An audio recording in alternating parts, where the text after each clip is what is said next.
natin. Kasama na ho natin yung ating panauhin. Salamat po sa oras, Mayor Benjamin Magalong ng Baguio City. Mayor, magandang hapon po. Happy New Year. Si Lourdes po ito sa RMNDZ XL Manila. Hi Ma'am Lourdes and sa ating po mga viewers, magandang hapon po. Merry Christmas po sa lahat at advance Happy New Year. Mayor, pwedeng hindi niyo po ito sagutin, no? Isisingit ko lang kasi pwedeng hindi bilang hindi mayor bilang isang magaling na investigador, alam naman ng buong Pilipinas to, Mayor, no? Ano yung basa niyo sa pagkamatay ni Cabral?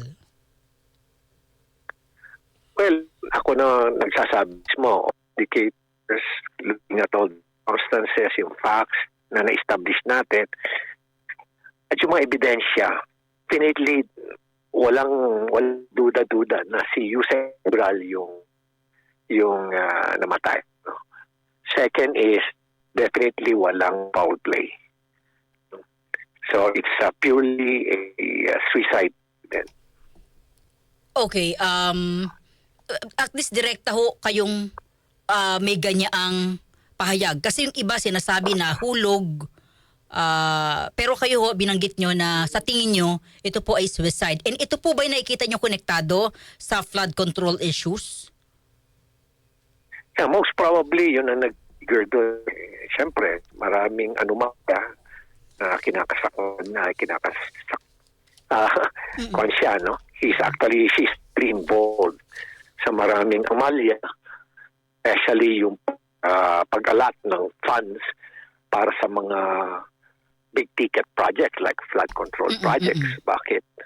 Bakit itong particular na distrito na to ng engineering office ang lalaki ng tinanggap despite the fact na ang kanyang absorptive capacity lang ito lang, at siya ang may gumagawa nun, no? Tapos involved din siya sa sa actual planning. Tapos yung allocation ng bawat mambabatas. Alam niya yung lahat yun eh. Siya lahat ang gumagawa nun eh, being the head of the planning ng DPWH. And she is perceived as the most powerful USEC sa DPWH.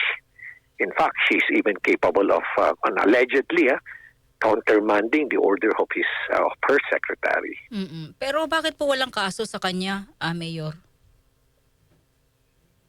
Eventually magkakaroon din ng kaso. Siguro kino-consolidate lang, ini-establish pa yung mga facts of the cases para i-connect sa kanya kasi hindi siya makakalusod dyan. Talagang involved siya dyan, walang kaduda-duda.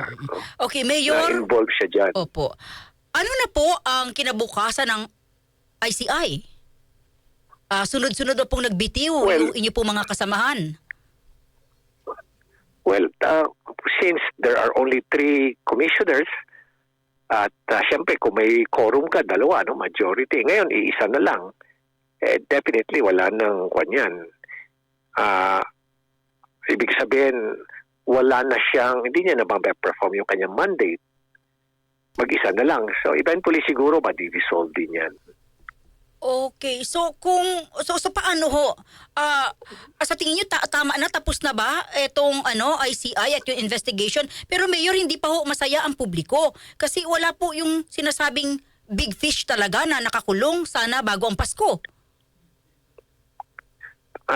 Tama ka, no? Tama ka, Lourdes. No? Kasi ang taas ga ng expectation nila sa ICI, no? With all the hype, no? With all the yung mga nilabas na mga press releases about the ICI, its capability. Tapos ganun lang ang nagawa niya, no, because of the limited authority at power. Kaya talagang frustrated ang publiko. At hindi nga niya talaga ma-perform yung kanyang mandato.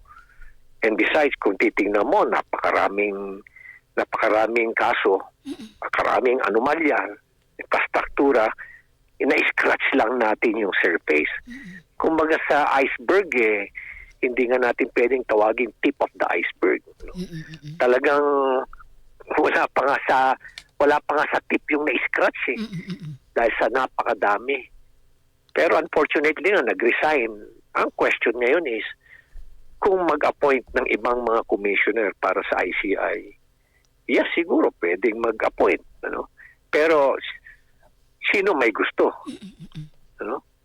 O sino may gusto na after all this, itong nangyari na nag-resign, katapos limited ang kanyang authority at power, kumbaga, kung ako sasali dyan, ganun din ang mangyayari. Sasabihin ng iba, mapapahiya lang tayo riyan, masisira pa tayo, wag na lang. Ganun ang Kaya I doubt kung may magbo-volunteer na pupunta dyan. Opo. Hindi ho ba may sinasabi ho kasi na parang finront lang to ni Pangulong Marcos na kanya natutuo yung kanyang tinatakbong o tinatahak na makulong yung mga responsable rito. At the end of the day, iniwan naman siya ni Pangulong Marcos. Well, talaga yun ang gusto ng ating presidente, pero hindi basta-basta naman na pag diniklara mo makukulong, kailangan ng ebidensya. Kailangan din ng due process. Alam mo ba na pag dinala mo sa ombudsman ang isang kaso, ang minimum number of days para i-process nila yung kaso bago nila may sampa yung kaso na yun sa Sandigan, 45 days yun, minimum. Kung sapat na yung ebidensya. Kung nakita mo siguro yung mga referrals na ginawa ng ng ICI, karamihan doon kulang-kulang pa ng ebidensya. Kaya nangyari doon, puro referrals yun eh. Walang naka-attach na case investigation report, walang bihira yung nagkakaroon ng complaint, yung complete na yung complaint. Ano? Kaya talagang challenge. Kaya siguro ganito ang Opo. Mayor. Politiko na dapat. Mayor? Kalungkod dyan. Kung tatanungin mo kung sino dapat makulong dyan, yung mga politiko dapat na makulong dyan. Actually, yun na nga po ang takbo ko ng tanong, Mayor, kasi satisfied ho ba kayo sa mga nakulong na responsable daw sa flood control issue na ito, Mayor? Kasama na si Diskaya. Hindi. Hindi ako satisfied yan. Unang-una, si Diskaya lang ang isa sa mga siguro mahigit 200 na contractors yan na may kalukuhan dyan sa mga infrastruktura. Baka 300, 400 pa yan siguro. Dito pa lang nga sa Cordillera, napakarami na Ano pa kaya sa ibang lugar? Ay, si Diskaya pa nga lang nakukulong. Diba? Tapos yung mga engineers ng DPWS, ang dami pang nandyan ngayon, nakapwesto pa. Alam naman natin ang nabirinig na kalokohan dyan. Nandiyan pa yung mga regional directors, nandiyan pa yung mga district engineers na maloko, na nagpakayaman din at talagang nangawarta rin. Gumawa rin ng mga ghost project. At higit sa lahat, nandiyan pa yung mga daan-daan ng mga politiko na involved dyan. Ako, tatanungin mo lang dyan sa Kongreso, siguro mga 70%, 80% dyan involved dyan. Kung makukulong, so walang may iwan sa Kongreso, Mayor? Wala talaga may iwan sa kanila. O konti lang siguro may iwan sa kanila. Mayor, meron kayong pangalan? Kung meron lang naman, okay lang po kung wala, no? Na pwedeng sabihin na dapat ito yung nakulong na una bago si Diskaya or bago yung ibang mga pipitsuging, yung mga maliliit na engineers. Mga pangalan ng mga contractor? Kongresista, senador, mayor. Na dapat silang nakakulong? Oo, marami dyan. Marami sa kanila. Hindi ko na lang babanggitin yung pangalan. Kasi alam mo, marami silang pera Marami nilang pera, kaya pwede silang pailang kanila ng kaso, sabi nila libel case. Pero ito, Mayor, naniniwala kayo na safe naman or walang responsibility dito si President Marcos? Ayoko na lang munang tanungin yan. Ay, sagutin. Lourdes, Okay, sige. Naunawaan ko po. Anyway, Mayor, ito na po yung pagkakataon. Ang dami hong bumisita sa inyong syudad nitong weekend at Pasko. Kumusta po yung turismo dyan sa Baguio City? Well, very active dito ang economy dito sa Baguio. Ang daming tao. Matindi rin ang traffic. Mainit din ang ulo ng mga residente rito, pero tuwan-tuwa naman yung mga negosyante. So you really have, as a mayor, you really have to strike the balance. Siyempre, sa galit ng mga tao din dito, sa mga residente, kasalanan lahat ng mayor yan. No? Ganun talaga. Sisisi lahat sa mayor. Pangalawa is, nakontrol natin yung basura this time dahil tuloy-tuloy yung ating panawagan, lalo-lalo na sa ating mga bisita na huwag kayong magkakalat. No? Kailangan responsible citizenship, kailangan matuto kayo talagang magtapo ng basura. Iuwi nyo yung mga basura. Pangatlo, they have to abide by our rules and regulations. Kasi dito talagang enforce namin ng coding maski during the holidays. Kasi pag hindi namin enforce dito, magkakaroon ng mga gridlocks dito sa sasakyan. Pang-apat, ito matinding campaign namin dito sa firecrackers. Nagbigay ako ng order at na ang mananagot sa akin yung mga punong barangay at yung mga station commander ng Philippine National Police pag nagkaroon ng firecracker injury sa kanilang areas of jurisdiction.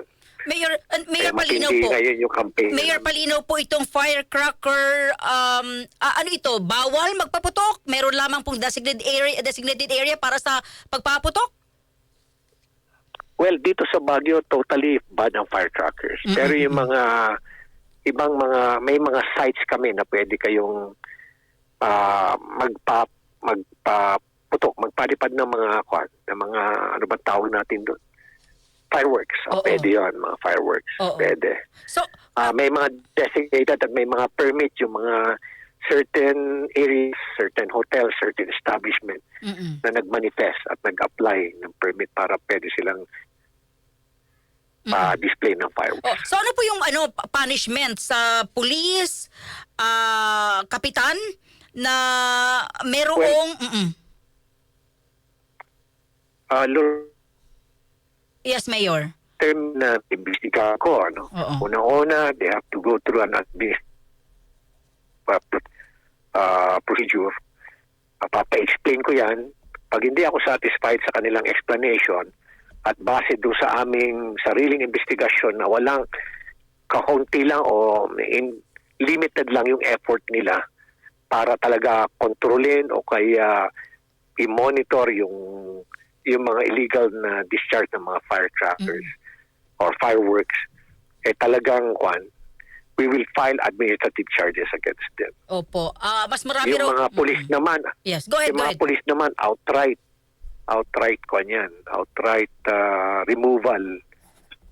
removal sa kanyang relief sa kanyang pwesto. Papatapon niyo sa ibang lugar, wag na sa Baguio City. Ganun ang mangyayari.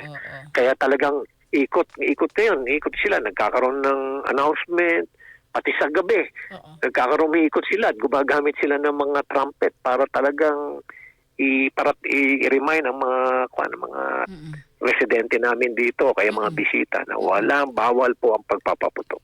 Mas marami ho ba ang turista ngayon kumpara noong nagdaang mga taon? Well, ngayong period ng holiday season, it appears na halos kapareho lang.